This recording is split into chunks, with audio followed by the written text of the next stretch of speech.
To dive deep into the fraud, I met back up with the local David, who has been investigating this widespread fraud scandal for years. So here in Minnesota, you have daycare fraud, you have adult daycare fraud, you have healthcare fraud, and you even have more fraud. What's some of the fraud that's also taking place here inside of Minnesota?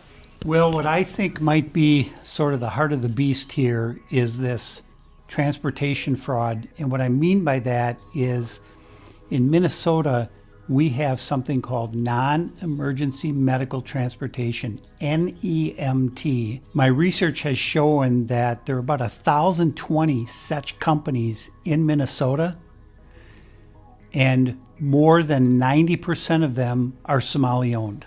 And so right here on the table, what do we have? All this information right here.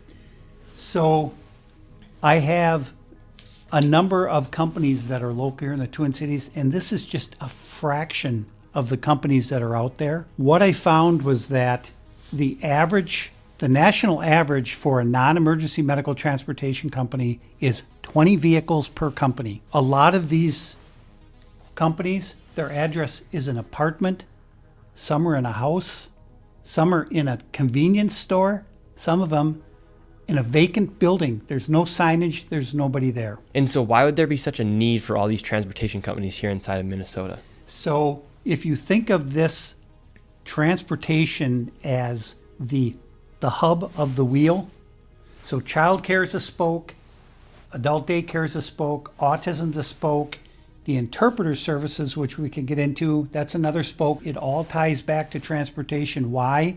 Because those meals someone had to deliver those meals, someone has to deliver the kid to autism, or say they did. So it all revolves around the transportation. And so essentially, these transportation companies are what hold all of the fraud together, because you have the daycare centers working with the transportation companies, the adult daycare centers working with the transportation companies, the healthcare companies working with the transportation companies. So it's just another way to bill and to also make it look like something's happening here inside of Minnesota. This is the belly of the beast. All of this fraud revolves around these transportation companies. All of it. This touches every part of fraud here in Minnesota.